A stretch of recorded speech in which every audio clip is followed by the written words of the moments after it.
none se reka nkubaze, hari umwuka uri gukora abantu bagakira indwara, hari umwuka uri gukora abantu bakuzura imbaraga z'umwuka wera bakaba bashya, hari umwuka uri gukora abantu bakareka ibyaha, hari n'undi uri gukorera mu bantu umuntu akitura hasi ariko yahabyuka akajya gusambana agacira inkonda akazungurira nk'urwaye igicuri yakikubita hasi, ndetse hatabayeho babandi ngo bamworoze twa dutenge wareba n'icyo yambariye. None ukibaza ngo uwo mwuka ni umwe se? Umwuka wera ni umusirimu, umwuka wera ariyubaha. Umurongo wa gatanu ngo kandi hariho uburyo bwinshi bwo kugabura iby'Imana ariko umwami ni umwe. Umwami ni umwe, umwami umwe rero, umwami. Hari umuririmbyi aribyo, dore umugabo uzigabye.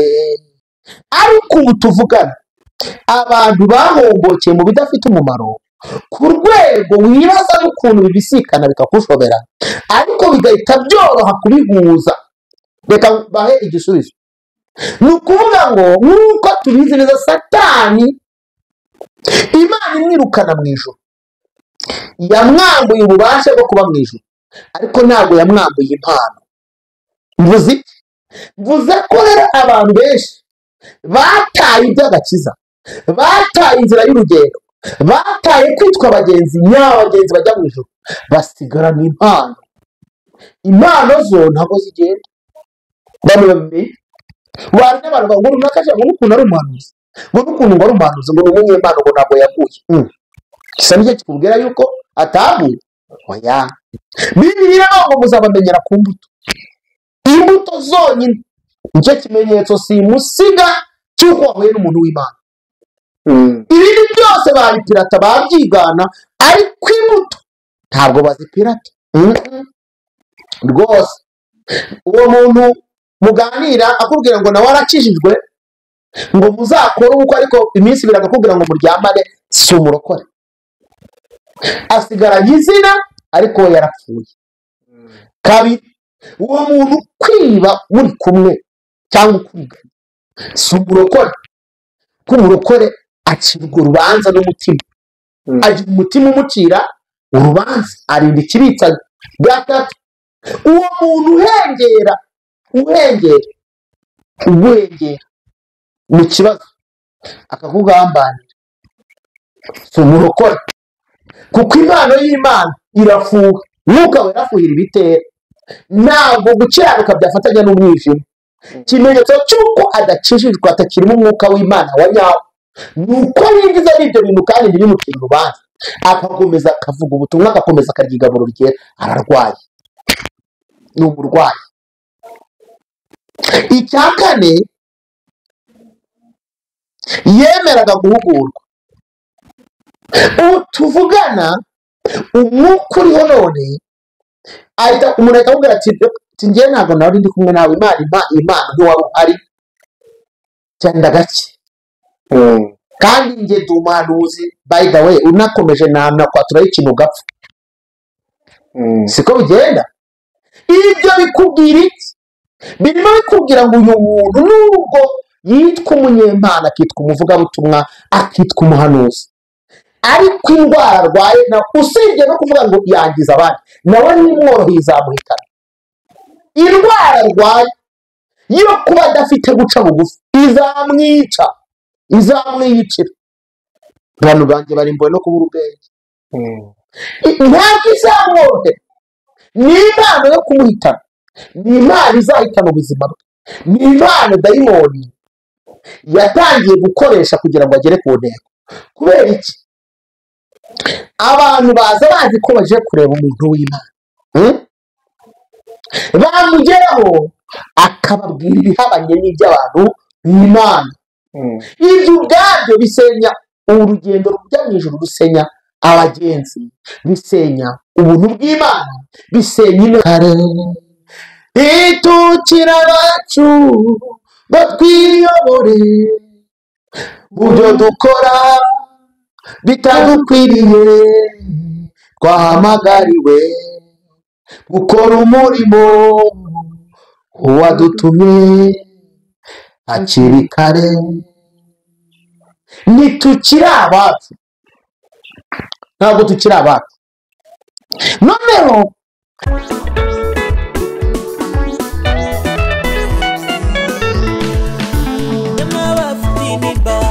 ibibazo bigoye cyo ngaho nimutuze dore umukiza araje nimwibuke Eliya munsi y'umurotemu isabira gupfa azira mutabara Dawidi wari umushumba bimuhindura umwami muri bene se bose bimuha icyubahiro. Haleluya niyo n'imbaraga dore iyo nirubasha kanije gutabara iyo n'imbaraga dore iyo nirubasha kanije gutabara. yes, reka tubashimire mwebwe mwese abantu mudahwema kudukurikira uko bukeye nuko bwije ku mwanya w'ijambo ry'Imana, ndavuga abo dubana umunsi ku munsi mu buryo bw'ijambo ry'Imana. Reka rero mbabwire ngo hari abadukurikiranye kuri yana media, mbanze kubasuhuza muraho neza. Hari n'abandi dukurikiye kuri MOSI TV, namwe turabasuhuje. Aha ni ahantu dukunda kubana, njya nkunda kubwira abantu ngo ni ubwa mbere wenda mpageze ariko si ubwa nyuma. Abantu rero twabanye kuri yana media ndabahobeye, nimukomere cyane, twari duherukanye hari haciye iminsi, ariko ndagira ngo mbabwire ko ni ukuri turabakunda. Mbere yuko rero tuza kwinjira mu mwanya w'ijambo ry'Imana ndetse no kubabwira icyo Imana dupfunyikiye uyu munsi, ndagira ngo mbabwire yuko twifuza namwe inkunga yanyu ni nyinshi, tubakeneye inkunga nyinshi ariko kandi zitagoranye. Hari inkunga nyinshi zigorana ariko hari zo tubasaba zishoboka. Iya mbere ni ugukora subscribe cyangwa se sabone, ukandaho gusa kukazogera ukiyandikisha, ubundi ukajya ubona notification ibiganiro byacu uko bukeye nuko bwije wabibona nawe ukasangira natwe. Tujya dukunda kubwira abantu ngo nuhembuka ujye uhembura abandi. Rero ndifuza yuko iri jambo ry'Imana n'ujye uryumva rikagufasha ujye urisangiza abandi. Iyo nayo ni inkunga ya kabiri. Icya gatatu, twifuza kandi ko muduha ibitekerezo byanyu, komenti zanyu, mukatubwira ibintu byabubatse, ibyo mwifuza, ibitekerezo byanyu, ibyo bintu turabikenera, izo nkunga turazikeneye. Hanyuma gushyigikira umurimo w'Imana burya bituruka ku muhamagaro kurimo n'ubushake. Ibyo ngewe bitatu nibyo ngusabye by'ibanze, ibindi uzajya ubikora uko Umwuka akuyoboye. Imana ibaho umugisha. Rero ngiye tugiye kubana ni Reba Pasiteri Moise nk'uko bisanzwe, SINDAYIGAYA. Ndabakunda kandi reka dusenge kugira ngo twinjire noneho mu kiganiro cyacu nyirizina. Mana yacu nziza, turagushimiye, turaguhimbaje, kugira neza, uri umukozi w'umuhanga, uri umubyeyi wacu, ni wowe utuzi, ni wowe uzi ibyacu, ni wowe utabwirwa ibyacu, ni wowe urwara intambara zacu, izo abantu bazi n'izo batazi. Tugukinguriye imitima, umuntu wese uzakurikirana iri jambo ryawe azahembuke, azabohoke, azuzure umwuka wera, azaguze imbaraga, azagubwe neza, azagira icyo yunguka, azagera aho ava n'ahagera kubw'ijambo ryawe. Nyemerera ngo ucire bugufi Kristo, uganze utegeke byose bikumvire. Icyubahiro kibi cyawe mu izina rya Yesu, amen. Yego, tubaye ikaze. Hanyuma hari mwene data uri kuvugira inyuma y'amarido, nabasuhuza avuge ngo haleluya, haleluya, amina. Ubwo nyine murabumva n'umunyamakuru uri gukurikirana ibyo bintu byose uko bigenda, ariko kandi ni umukozi w'Imana, kandi Imana yahamagaye. Hari igihe muzamubona atari inyuma y'amarido nawe ari kuvugira kuri izo mbuga. Reka dusome ijambo ry'Imana. Murabizi ko ibintu byose dukora dushyiramo ijambo ry'Imana. Twahisemo kuvuga ubutumwa bwiza kuruta ibindi. Ntabwo tujya mu matiku, ntabwo tujya mu ntambara z'abantu, oya, kereka ari update y'ikintu kigezweho runaka dushobora kubabwira. Nabwo kandi tuba dukeneye ko dufatikanya kugisengera. Ntabwo rwose amatiku, izo ntambara, ibituba ku bugingo, ibintu byatuma ubugingo bwawe busubira inyuma cyangwa bugakomereka kurushaho, ntabwo tubifitiye umwanya, kandi natwe ntitwabona uwo mwanya wabyo. Reka rero dusome ijambo ry'Imana mu Bikorinto, urwandiko rwa mbere Pawulo yandikiye Abikorinto. Ndagira ngo turasoma mu bice 12. Yego, umurongo turahera ku wa 6, tuzamuke gatoya. Haranditse ngo hariho n'uburyo bwinshi bwo gukora, ariko Imana ikorera byose muri bose ni imwe. Cyangwa se reka tuvuge ngo hariho uburyo bwinshi bwo gukora, ariko Imana ikorera byose muri bose ni imwe. Karindwi, umuntu wese agahabwa ikimwerekanaho umwuka kugira ngo bose bafashwe. Imana ishimwe. Umurongo w'umunani, umwe aheshwa ijambo ry'ubwenge n'umwuka, undi agaheshwa uwo mwuka ijambo ryo kumenya. 9, undi agaheshwa n'uwo mwuka kwizera, undi agaheshwa n'uwo mwuka impano yo gukiza indwara. 10, undi agaheshwa gukora ibitangaza, undi agahabwa guhanura, undi agahabwa kurobanura imyuka, undi agahabwa kuvuga indimi nyinshi, undi agahabwa gusobanura indimi. Ariko byose uwo mwuka umwe niwe ubikorera muri bo, agabira umuntu wese uko ashaka. Amen. Ni ijambo rimwe tugiye kuganiraho rivuga ngo ubundi umuntu ufite impano yarangwaga n'iki? Umunyamwuka cyangwa se umuntu uriho impano y'Imana yarangwaga n'iki? Ndumva iki kiganiro kizaba kirekire. Papa Kuri, muri iki kiganiro ntabwo tuzakiganira umunsi umwe, nta nubwo ari icy'umunsi, reka mvuge ngo nta nubwo ari icy'ukwezi kumwe, tuzaganira igihe kirekire, ariko turifuza ko abantu babasha gusobanukirwa. Icya mbere mwabashije kumva ko abo bantu bagomba kurangwa n'uwo mwuka cyangwa se izo mpano z'Imana zigomba kuba zibariho, ariko bagomba kugaragara neza rwose. Kandi wenda uhereye kuri umurongo wa 5, reka duhere ku wa 4, hariho ngo icyakora hariho impano z'uburyo bwinshi ariko umwuka ni umwe. Icyo si icya mbere. Hariho impano z'uburyo bwinshi ariko umwuka ni umwe. 5, kandi hariho uburyo bwinshi bwo kugabura iby'Imana ariko umwami ni umwe. Ibi ni byo nshaka ko dutindaho. Abantu barimo bagenda babyangiza babitwara uko bitari, ariko dushaka kugira ngo tubwire abantu ko umuntu utari bube maso muri iyi minsi ari buvome ibirohwa, ari buvome ibirohwa. Kandi rwose reka tubwire abantu ko Imana ntabwo ari byo ishaka. Iri jambo ry'Imana urabona hano kuri uyu murongo wa 4, ijambo ry'Imana riravuze ngo icyakora hariho impano z'uburyo bwinshi ariko umwuka ni umwe. Ni umwuka ni umwe. Ariko njye ndebesheje amaso y'umwuka, iyo ndebye impano cyangwa se umwuka uri gukorera mu madini n'amatorero uyu munsi wa none, ntabwo ari umwe. Ntabwo ari umwe. Niyo wamponda ntabwo nanoga. Umwuka uri gukoreramo si umwe. Ni Yesu Kristo yanesheje wa mwanzi we kubw'umusaraba, ndetse n'intwaro ze yarazimwambuye, twashobora kuneshwa se Yesu aturwanirira. Haleluya.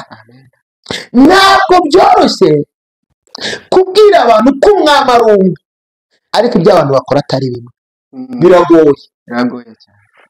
ndetse n'ikikwereka ko umwami atari umwe ni uko aba bantu bacirana ibice, ntibanemerana. Impamvu batemerana kandi ni uko bariya bavuga yuko igihe wumvishije inkuba ibaye, bavuga ko ngo hari umwuka wo mu kirere n'undi wavuye hano hasi, bihuriye imyuka yombi kuko ihaba igaturika. Yego, abize fizike barabizi. None impamvu aba bantu batari bwemerane ni ukubera ikirere cyabo si kimwe, umwami bakorera si umwe. Yego, ariko ndashaka kubwira abantu uko abanyamwuka bo hambere babagaho. Umunyamwuka yarangwaga n'iki? Yageze hano aravuga izo mpano, aravuga ati umuntu wese agahabwa ikimwerekanaho uwo mwuka kugira ngo bose bafashwe. Uzi ko hari abantu bahawe umwuka cyangwa se bafite umwuka bashatse ariko bategeka gukora icyaha cy'ubusambanyi.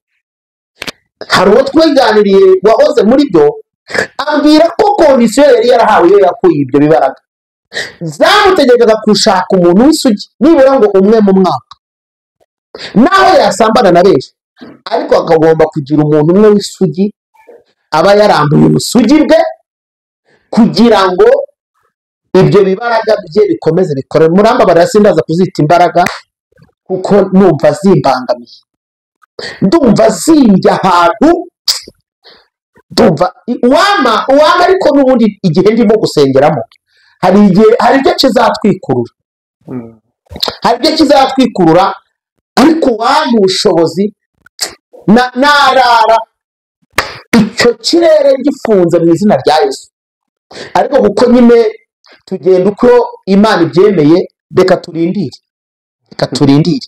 ariko umwami azaza ntabwo azaceceka. Hanyuma icyo nshaka kuvuga kindi, izi mbaraga tumaze kubona yuko ngo umwe agahabwa, urebye hano wenda nko ku murongo w'Icyenda, wenda duhere ku 8, umwe aheshwa ijambo ry'ubwenge n'umwuka. Icyo bita ijambo ry'iki? Ry'ubwenge. Ijambo ry'ubwenge abantu baryitondera, umwuka w'ubwenge. Hari umuririmbyi waririmbye ngo wumve icyo gusaba n'umwuka w'ubwenge no guhishurirwa, dusheho kukumenya ntitukire abacu ngo twiyobore mu byo dukora bitadukwiriye, twahamagariwe gukora umurimo uwadutumye hakiri kare. Aravuga ngo rero kuri umurongo w'8 ahabwa ijambo ry'ubwenge. Ijambo ry'ubwenge rihabwa umuntu watitereje Imana, kuko birabanguza ubwenge busaba, kandi ngo Imana ibutanga iteshama. Bivuze iki? Biravuze ngo ibintu muri kubona abantu bavuga hano hanze ukabona bikennye ubwenge, nuko uyu muntu nubwo azi ko ari umuntu w'Imana ariko ntiyigeze ahabwa uyu mwuka witwa ijambo ry'ubwenge.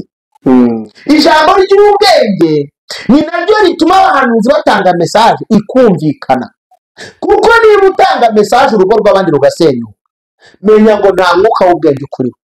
Niba utanga mesaje idashobora gutuma abantu bunguka, niba utanga mesaje aho kugira ngo umuntu akire ahubwo agarushaho kuremba, ntabwo ufite ijambo ry'ubwenge, ahubwo ufite ijambo risenya.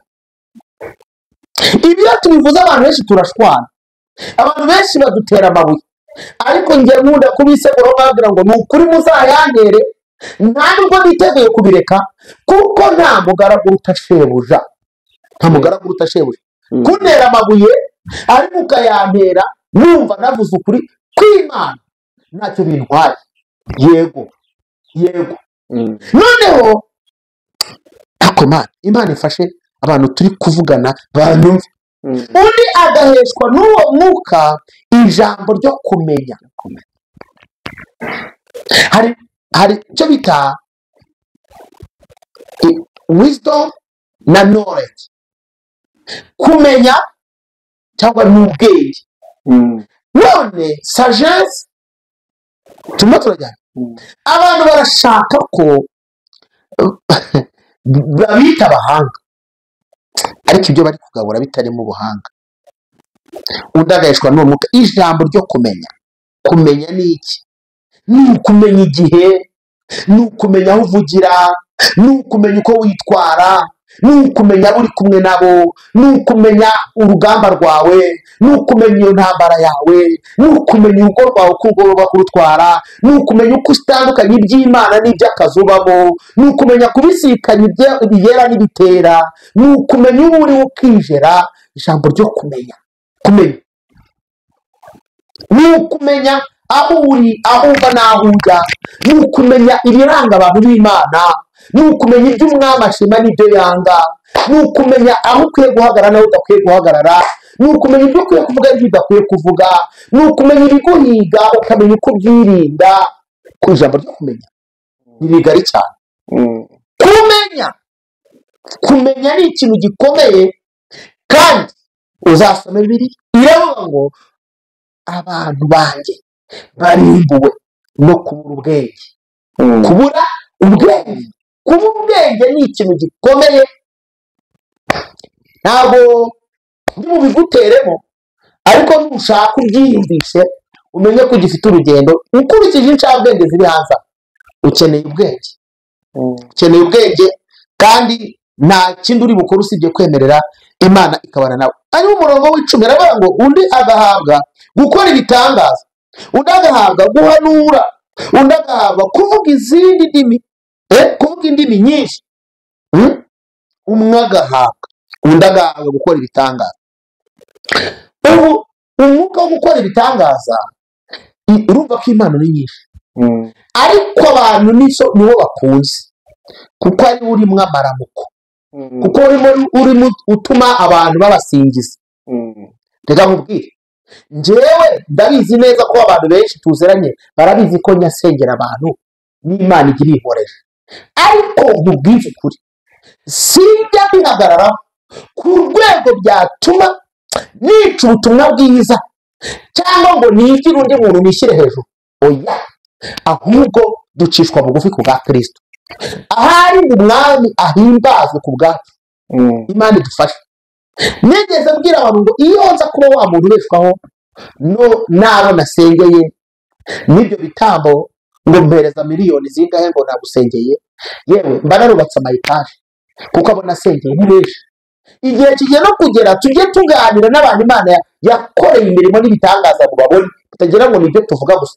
Abantu bagiye banyura mu biganza byacu tubasengera, Imana ikababohora mubabone, kandi bakabohoka byuzuye. Bana bya bintu byo kubohoka ukwezi kumwe ukundi umuntu akagarukana uburwayi. Hari abazemera kuko imiterere y'abantu biratandukanye, hari n'abatazemera, ariko abenshi ndabizi ko bazemera kuko nta kiguzi bisaba. Natwe ubutumwa dutanga hano nta kiguzi bisaba, ntabwo ducuruza, ntabwo turi abacuruzi. Turamutse ducuruza hari aho twacururiza kandi bigakunda.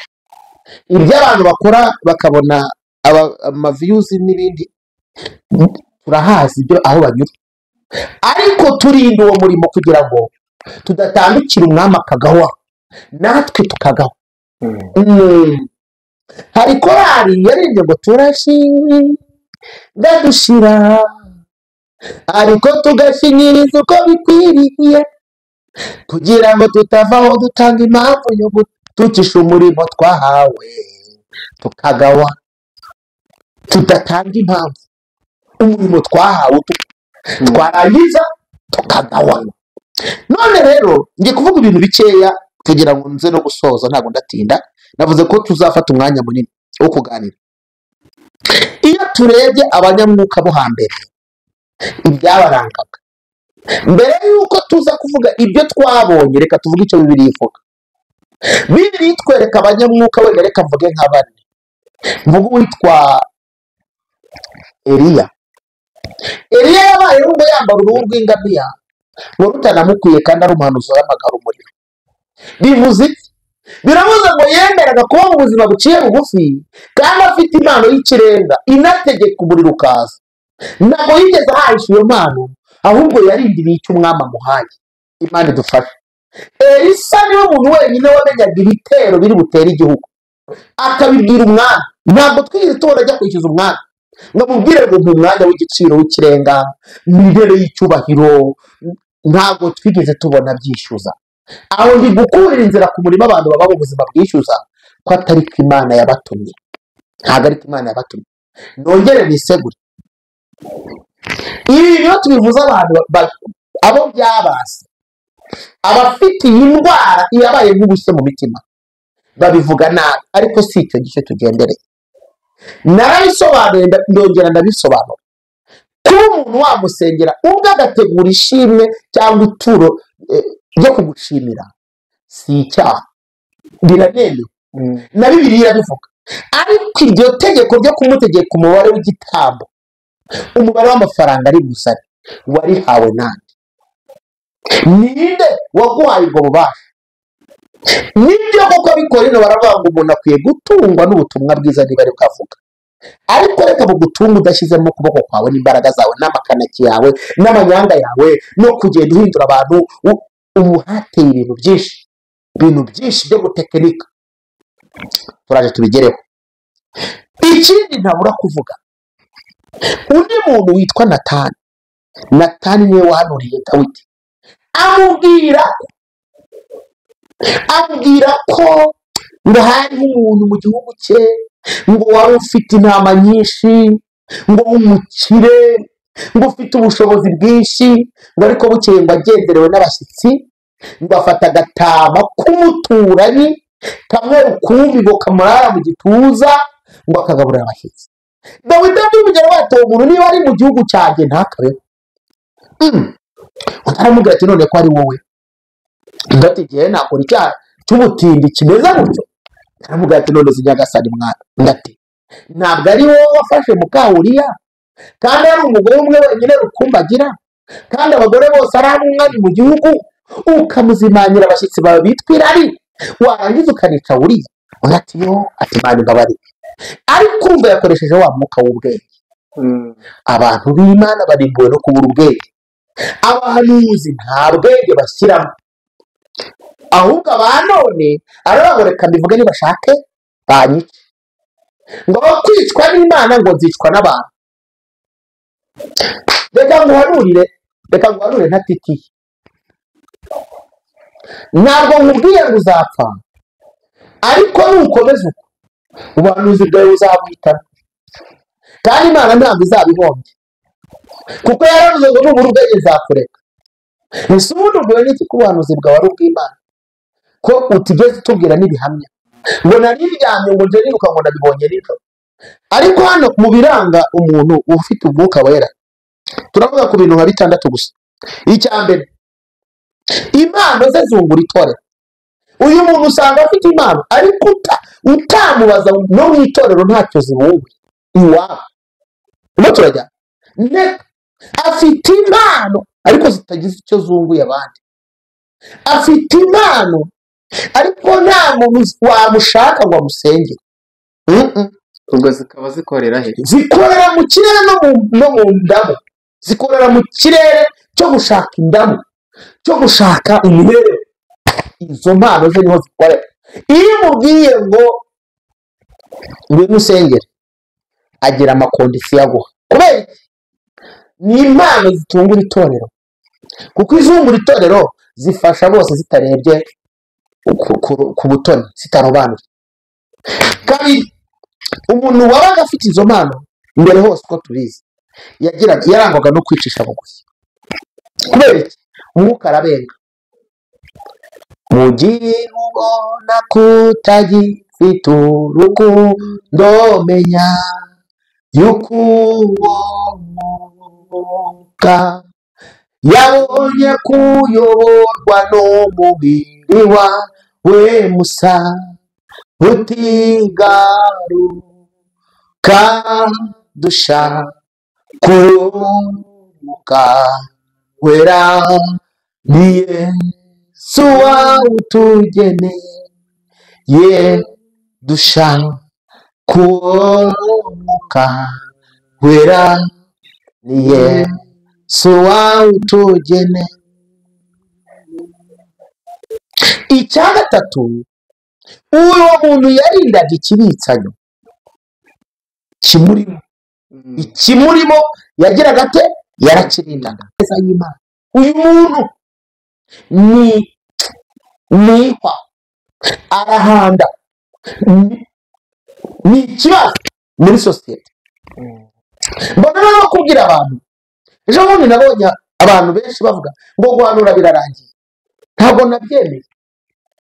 No, guhanura ntabwo byarangiye, kuko nubwo hariyo muvoma y'abantu bameze gutyo bisharira, ariko hariho na muvoma y'ijuru Imana ntabwo irakura umwuka wayo wera mu isi.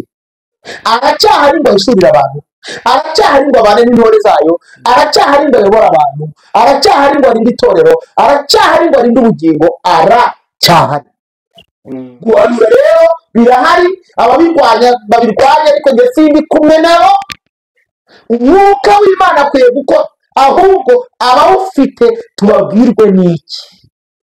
Abafite Imana ifasha mu nyumva, abafite umwuka wera, amina, umwuka wera w'Imana nyirizina wa nyawo utari pirate, turababwirwa n'iki?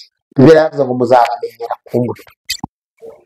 Ahandi ni ku mbuto bera. Kuri izo mbuto ibindi byose yakwimasika, yakwigira umuririmbyi mwiza, yatera amakorasi abonye abandi bene se, yakubona akihombarika akimunyarika, ariko nta muntu upirata imbuto. Imbuto zirakugaragaza, imbuto zirakwanika. Umuntu aba yarigize umutagatifu, wajya kubona ukabona ahurutuye ikimeze cyane cy'umugore w'abandi, wajya kubona ukabona akoza idega mbi, abantu bakavuga ati wa muntu ntabihari, ibyo gukizwa ntabyo. Kubera iki? Ntawe upirata imbuto. Imbuto ntabwo zigira pirate. Imbuto ni ikimenyetso simusi cy'uko umuntu ari umugenzi cyangwa atari we. Ari we biragaragara. Rero abantu bibitiranya ibintu, ushobora kunyumva ukamwumva ntabwo urabyumva, ariko ubundi imbuto zigaragarira he? Ni mu bintu bibiri, ni mu mvugo no mu bikorwa. Ubundi ibintu uvuga biganisha he? Uhereye mu gitondo kugeza nimugoroba uvuga iki? Kandi uhereye mu gitondo kugeza nimugoroba ukora iki? Ibyo ukora ari ibi. Kandi imirimo y'umuntu igaragarira, cyangwa se iyo bavuze ngo umuntu asa ubwenge, nta n'ubwenge bugaragara, ni hantu habiri gusa, ni mu mvugo no mu bikorwa.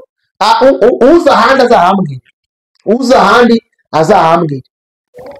Ni mu mvugo gusa no mu bikorwa, ni ubwenge bwawe bugaragarira.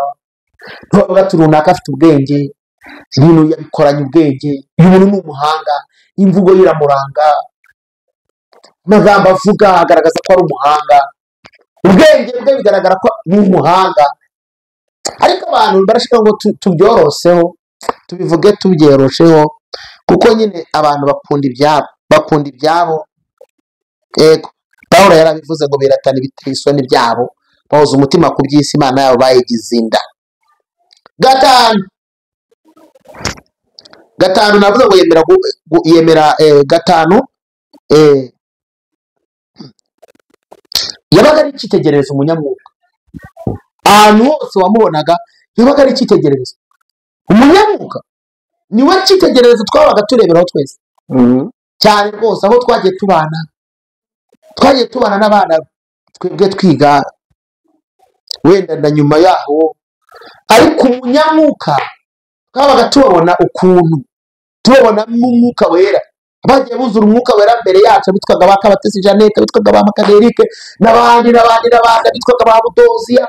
Abantu nka bari bafite impano y'Imana, buzuye umwuka wera, ukabibona, ukabubarira ko gusa ari ibyitegererezo.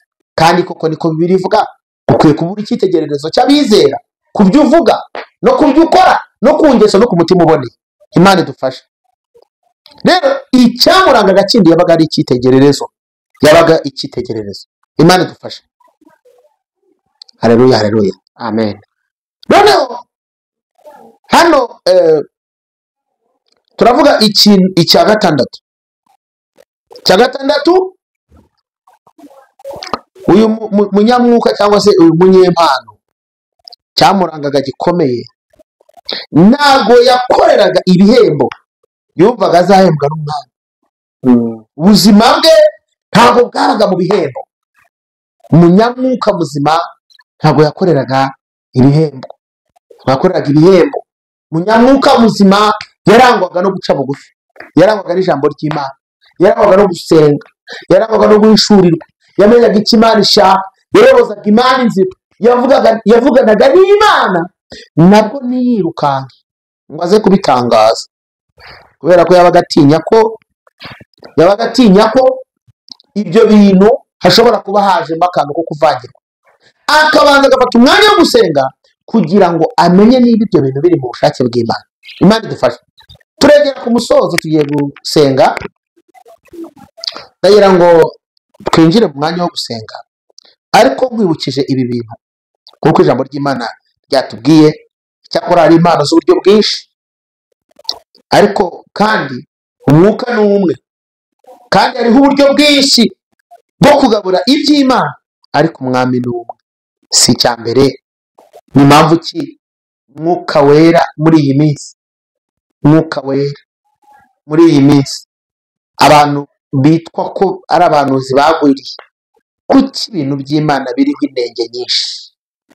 Nuko hateye indi myuka kandi ikaza muri yitwikiriye umutaka cyangwa se umbrella yuko ari umwuka wera. Kabiri, wariho uburyo bwinshi bwo guhanura cyangwa bwo kugabura iby'Imana, ariko umwami ni umwe. Siko ku mwami ni umwe. Niba ukorera ijuru se kuki utavuga inyungu, kuki utavuga ibiri mu nyungu z'ijuru? Umwami ni umwe kandi udakorera umwami. Umwami ni umwe, ariko ibyo dukora ntabwo ari bimwe. Biravuze ngo umwami dukorera si umwe, kuko umwami niyaha inshingano umwe bakubwira ati genda gutya niko nshaka, ngo nurangiza ubikore undi agenda uko yishakiye. Nabwiye abantu ngo Abisiraheli mu bintu byabagoye ni ukugenda bayobowe n'inkingi y'igicu y'umuriro. Abantu benshi bazi ko biriya bintu byari byoroshye, ariko reka mbabwire ko byari bikomeye. Iriya nkingi y'igicu y'umuriro ni inkingi zagendaga gusa, ntabwo tubona ko zagendaga mu muhanda uhamye, zo zagendaga hejuru mu kirere. Aba nabo bakagenda munsi yazo badaca iruhande iburyo cyangwa ibumoso. Bivuze ngo iyo baza kwibeshya akagira uca ku ruhande, yari kuba amaze gutandukana n'inkingi. Biravuze ngo niba ari mu mahwa niho yanyuraga, niba ari ahantu hari ibintu by'ibihanamanga yaranyuraga, niba ahantu hameze gute, we gusa cyo yarebanaga nawe ni inkingi. Ni inkingi gusa, inyuze ihagaze, nuko yameraga. Urumva rero abantu benshi bashaka ngo bagende ahantu harambuye, hatereye, hameze neza, mbese ku buryo nta kantu k'agatirimwa karimo, ibintu birambuye bitarimo reka reka, nta kwimyoza. Imana ntabwo yaturemeye akaga n'amakuba, reka turi abantu b'Imana. Imana yavuganye natwe, turi abanyamugisha, reka sinakubwira amagambo nk'ayo. Naho abantu bashaka guhagarara n'ubwo buzima abantu bashaka kubamo, ariko rero ngo tubwire abantu yuko Imana ni umukozi w'umuhanga, ariko kandi ntabwo turuta abatubanjirije. Niba batubanjirije Imana yarabagenje gutyo kandi ikabikora neza, ikavuga ati no, njyewe umuntu wanjye agomba kunyura aho mvuze, kandi akahanyura yemye. Buriya byagoranye cyane kumva abantu bakurikiye inkingi y'igicu n'injoro ikaba y'umuriro, baranyura ahantu mu gikombe bakavuga ati ni ukuzamuka kuri uyu musozi kandi wenda hari aho gukikira. Urumva rero ubwo bushake bwawe no kwiyorohereza ni ibyawe, ariko ubundi Imana ntabwo yakishaka. Imana ishaka ngo nyine ntabwo ishaka ko uhora mu bikomeye, ariko koroherezwa n'ijuru nibyo bizagufasha. Naho ubundi niba uyorohereza wirwaniriye, kandi kwirwanirira bizakubyarira akaga n'amakuba. Ndagira ngo rero twerekere ku musozo, kuko iri jambo ry'Imana ryatubwiye mu murongo w'Icyenda ngo undi agaheshwa n'uwo mwuka kwizera. Undi agaheshwa n'uwo mwuka impano yo gukiza indwara. Undi agaheshwa gukora ibitangaza. Undi agahabwa guhanura. Undi agahabwa kurobanura imyuka. Uyu mwuka ahubwo ntabwo abantu bajya bawusaba, wo kurobanura. Kurobanura ukamenya turiya n'uwo muri Nigeria, turiya bawuhashye muri Tanzania, turiya ni umwuka wo kwa Nyabingi, uriya n'uw'Abarungi. Icyampa abantu bakagera gisaga akantu, ariko se barabishaka? Reka da, arashaka ngo musimbukane muguruke, abashaka ibitangaza bishyushye, ibitangaza bishyushye biguruka, ibyaka umuriro, mbese ibishayininga. Yo disi burya ibibengerana byose ntabwo ari zahabu, ntabwo ibyera byose ari amata. Uramonda si inoga, uranga kumva igihe kizakunzanira. uzagaruka wagowe nukuri nushaka kunyumva reka dufatikanye urugendo mwese ugira ngo naje gutera waraza naje kukubwira ubugire ibintu uhindura kuko abo ngabo bari bukwangiriza turutse kubona abantu bari guhendahindura umuntu ngo wakwakira amafaranga nibutse ukuntu amafaranga avuna ndavuga niyo namwe si hoka kwene ngo mwanyemera mukakira amafaranga yanjye mwanyemerera mukakira amafaranga ibibazo nukuntu avuna uzi kugira ngo usevinge 10,000 cyangwa 100 ukuntu bigora kandi nabonaga arenze ageze muri miliyoni cyangwa irenga ahenda ngo muyakire abantu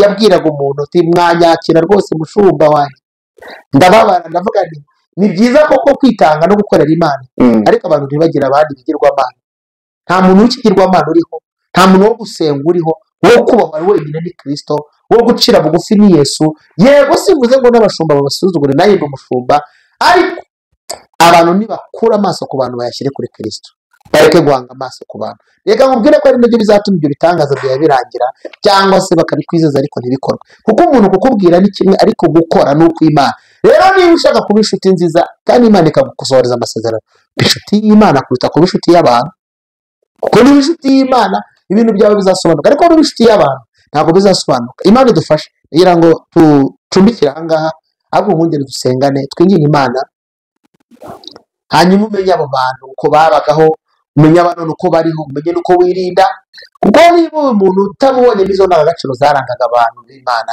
menya ngo nyine yarangiritse kandi niba yarangiritse nutamugendera kure azakwangiza kandi Imana niba iguciriye amarenge ikakubwira ati uriya muntu umujyane gake warangiza ugakomeza kwiyoheza ibintu bye bizarangira biguhitanye kandi nibiguhitana bajya bavuga ngo uwishe ntarirwa urumva ari nde muntu uzakorera kandi Imana yareka iri kuburira erega kandi icyinshi turabivuga ukumva ngo ni bya bindi ngo burango ni ibyo ku ikoranabuhanga ngo ni bya social media ngo ni ibyo kuri WhatsApp ngo reka ngo ni ibyo muri groupe ngo reka ngo ni bya YouTube ukabitera ishoti ariko Imana yakuzaniyemo ubuzima mbese ntabwo yavuze ngo zakoresha n'amabuye ahanura rero utegereje ko Imana izahamagara amabuye amasara bwayo ngo ahanure aho mabuye ahanura ni ukuba uri gucana kuri televiziyo ugacana muri radiyo ugacana muri telefone ugacana ukumva ubutumwa bwiza kandi ubuvuga utamureba burya icyo ni ikimenyetso cy'uko hari ibindi biri kuvuga ubutumwa bwiza kandi ukabubona rero ijambo ry'Imana ni rizima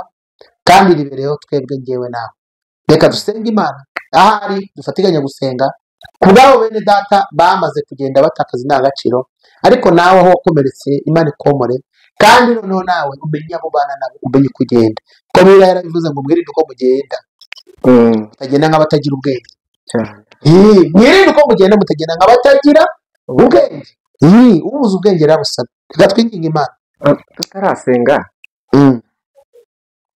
iki kiganiro ni cyiza cyane ariko umuntu ashobora kwibaza ngo aba bantu b'Imana bameze nk'abantu ba kera mu by'ukuri baracyariho abantu b'Imana bameze nk'abakera uvuze abantu ba kera ukuntu babagaho kandi koko ukumva n'ibyo abantu baba bashaka umuntu ufite iyo karite niwe muntu ukenewe ku isoko niwe ubundi abantu bamenye aba bantu baracyariho nibo bakegereye bakabana nabo bagasengana nabo kuko umuntu wese aba yifuza ahantu yakura ibintu bizima aba bantu baracyari umbaje ikibazo cyiza kandi cyumvikana nabone yakubwira ngo baracyariho kuko haracyariho 7 bitarapfukamira bayari ku ijambo ry'Imana rivuga ariko kubagenzura ahubwo bwa nibyo bigoye kubamenya nzamumenyeshwa n'iki Bibiliya yabivuze ngo muzabamenyera ku mbuto zabo gerageza wikwirundumurira mu muntu kare banza ugenzura imbuto ze urabona iyo dusoma Bibiliya tubona nk'abantu abo bitaga babamenya cyane ba Elisa cyane n'abasamwe ubundi urebye ubuzima bw'umuntu kuva na kera hari igihe umuntu ayobera ibintu bimuyobera akaba yumva yayoboza Imana inzira yego urabona iyo wageraga kwa Samweli cyangwa ukagera kwa Elisa ukavuga uti ndabizi Samweli n'uyu ndabizi Elisa abaho umuntu agafata inzira akajyayo akavuga ati ngiye kuyoboza Imana inzira kandi koko wanagerayo Imana ikakuyoboza inzira. yego Dufite abantu nk'abo bafite izo mpano, ni impano ziri ku rwego rukomeye kandi zari nke, ariko abo bantu bakaba bariho kandi abantu baba bakeneye abo bantu nk'abo. Aba bantu turabafite ku buryo byibura niyo baba atari benshi, ariko ku buryo ushobora kuvuga ati uriya kuko abantu babaga babazi. Guca iki giheho tudafite ibintu nk'ibyo. igihari kimwe ni ibintu byinshi tuzabiganiraho kuko iki kiganiro gifite andi mashapitire menshi. Tuzagera aho turebe umukristo muzima arangwa n'iki, tuzagera aho turebe umushumba muzima arangwa n'iki, tuzagera aho turebe umunyamasengesho muzima arangwa n'iki, umuririmbyi yarangwaga n'iki, gutyo. Ariko impamvu ushaka kuvuga ngo abantu ba none nabo ubwabo bariyikira, ni ukuvuga ngo barakayirana, barayobora byose, ntabwo bafite umwuka w'ubwenge wo kurobanura no kuvangura ibyo bintu, bigatuma ibintu byose babishyira mu gitebo kimwe, nta bagihari, byose byaraye kimwe. Ubu ni nta ntambara dufite kugeza ku rwego ubu tuvugana. Leta yageze aho ifata ibyemezo bikakaye gutya ku madini n'amatorero, ni ingaruka z'abantu bagiye bayoragura bakamiragura ibintu byica bakamiragura. Ubundi urambwira ukuntu umuntu ngo yaguteye ngo kuzana ngo televiziyo ngo yo mu rugo wazanye ngo gute se? Ubundi umutungo w'urugo ni uw'umugabo n'umugore, bagiye kugukuramo imyenda ariko muryamanye. Umuntu ngo ashaka gukora deliverance agakwambura imyambaro bagiye kuwagira, urumva ni ukuyoragura. Abantu bakabyemera akayora umuntu ngo agiye kumukora deliverance akamwuhagira nk'agahinja akamukuramo imyambaro. Umugore muzima cyangwa se umukobwa muzima ugasanga umuntu w'umugabo cyangwa w'umusore hari aho yamuhambuye imyambaro neza akemera. Ababuzemo no kubura ubwenge, ariko tubwibaza ukuri, ubura ubwenge bw'umwuka wera bure n'ubwina bw'umubiri, bure n'ubwina abantu b'Imana koko. Abantu bareke kurundagurunda ibintu byose ngo ni abakozi b'Imana, ngo abite abakozi b'Imana. Wowe wakoze iki? Reka nemera ko utari umunyamwuka ko wowe basi mu bwenge Imana yaguhaye busanzwe. Gusa abantu bose bagira imibare n'ubwenge, ari kubera ko baba ari abanyamasengesho. Ubwenge umuntu arabuvukana, ubwenge umuntu arabwiga, hari ibyo wiga ukamenya. Neza kuki tumenya yuko haza hari abayesikoro nonese kugize mutiyeni urikira abantu amarega ati mumenye niba bibi, uko bazi ko hari abajura biba kandi bakiba bihitira abakozi ba MTN. Hanyuma rero wowe urareba ukumva ko uri mu rugo ruzitiye rutarimo ibibazo da wageze mu gakiza ni muri paradizo. Hano ni mu isi, ibintu byo kurangara no gukubaza amaboko ntabwo byumva, barumva harimo uburangare bukomeye. Rero bidukomeze cyane kumva ko abantu b'Imana aribo kibazo gusa, n'abo babwira ubwabo nabo ni ikindi kibazo gikomeye. Aho ariko igikomeye cyabo ni inyigisho bari. Ariko z'ubundi wowe umuntu reka nkubwire, buriya njya mbwira abantu ngo iyo wuririye ku gisheke umuyaga wose ugusanze yorakuye ahantu, ese wakurira ku gisheke ntabwo gikomeye. Urumva nawe ubwawe wanyeganyega gato cyane. Urumva rero hari n'abantu bariye indyo rwose zidafatika. Hari abantu bariye indyo ibemerera ko ibintu byose bibagezeho bibabasha, ikintu cyose kikamushobora. Rurambwira umuntu w'umugore muzima yasize umugabo we, yasezeranye nawe, umukobwa w'umwari ukeneye kuzashaka umugabo ejo n'ejo bundi, umuntu tuzaze mukorere deliverance akaza akamujyana mu kumba, niba ari mu kumba simbizi sinzi aho amujyana. Ni umupasiteri ariko deliverance nize mu ishuri, deliverance ntabwo ari iyo ngiyo, iriya ni iy'amanyanga n'iy'abadayimoni. Yararira avuga ati ubu rongeye kukuhagira ndakoza, simbaze niba ashyiraho n'isabune, nirangiza hari amavuta ndagusiga ya mavuta rwose yandi bita ngo bakuye mu Isiraheli, muri Isiraheli bayaguze hano Nyabugogo. ubwo se ahantu hose ari amamesa ya Nyabugogo. wire dore imaze n'izari genda akagura akabunda akazana, gahita avuga ati kandi aya mavuta arahenze urayishyura aya mafaranga. Rero mbabwiza ukuri, nawe rwose witubwira ngo abakozi b'Imana barakuyobeje, nawe ugomba gushyiramo akantu k'ubwenge. Ubu bwa mbere wemeye gukuramo imyenda, ubundi hari ukubwira ngo yarasengeye ngo ahera ku maguru ngo numva ngo yageze mu myanya kure y'ibanga, twibaza uyu muntu bamusengeye barinda bamenuka bakagera muri Afurika y'Epfo, uwo muntu baramuziritse. Yewe wajya kurenga ku mavi ntakugarura kandi nganakubwira niyo wongera kunkoraho ntabwo turi bukirane kandi no uhagarika ibyo bintu nawe kwiyama wantwara iki. Ubundi so usibye ibyo myuka mibi ari bugukiremo nicyo ari bukumari. Rero nawe ukagenda ugatega. Rero reka twe gukomeza no kubitindamo. Ngende dushaka gusenga abantu basenywe n'abahanuzi. Imana ibomore niryo jambo nababwira, ariko kandi Imana yababwiye ngo musaba ubwenge. Imana ibaha ubwenge. Reka nkubwire ko utazaba mu itorero ritagiramo abahanuzi nk'abo, ntuzaba mu gihugu kitarimo abahanuzi nk'abo. Ntabwo wakora ngo babure, bazaboneka. Ariko icyo ukwiye gukora wowe nk'umuntu w'Imana, gira ubwenge kandi umenye isi turimo aho iva n'aho ijya, hanyuma umenye uko witwara. Kandi Imana ibyo bintu irabyemera cyane, iranabifasha abantu. Rero Imana izarumisha, reka dusenge. Sinzi niba hari ikintu mbaza. Ndumva dukomeje twagera neza, ariko tuzakomeza kubivuga, tuzakomeza kurwanya, tuzakomeza tubivuge, kandi ariko Imana ikomeze yamamare ibintu by'ukuri, abantu bamenye iby'ukuri. Reka dusabe n'abantu badusange muri comment batubwire ko rwose, kandi twemeranya nawe ko n'umwanya wawe wawufashe twaguha umwanya tukaganira. Dukeneye abantu tuganira, dukeneye ko tubwira abantu iby'urutse imitima, hanyuma tukareba ko hari abantu twarokora tukabambura amaboko ya dayimoni, tukareba yuko umurimo w'Imana n'urugo rw'Imana rwongera kumera neza, abantu bakomeza kudutera amabuye kandi ari twe twari umucyo w'isi.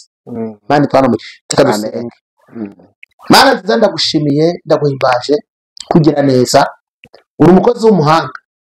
Fasha umuntu wese kurikira ijambo ryawe ahemburwe naryo.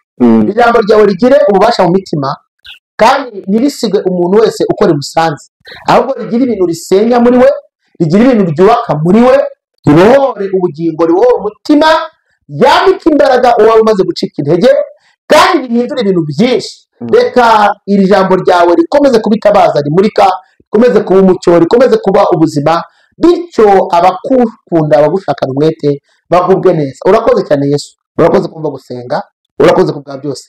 Ineza yawe niganze, icyoro n'ikibi cyawe.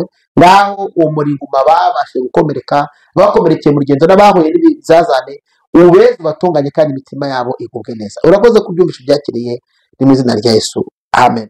Birashoboka ko hari umuntu waba ukeneye nimero ya telefone kandi akeneye inama, ariko twayiguha, urandika ukatwandikira ukatubwira uwo uriwe naho uherereye, hanyuma tukagufasha mu nama mu buryo bumwe n'ubundi, cyane ko icyo dukeneye cyane ari uko njyewe nawe duhembuka. Telefone rero ni akamenyetso ko guteranya +250 7 82 64 89. Plus cyangwa se guteranya 250 hanyuma 7 82 64 66 abari mu Rwanda koraho +25, ibindi ni ya nimero yo mu Rwanda isanzwe ni 07 nyine 82 64 66. Imana iduhumugisha. Iri muri Whats'App, iboneka mu mpande zose, ko wakenera kumamagaramo kose iyo nimero irahagije. Imana iduhumugisha. Karibu kandi shalom. Amen. Amen.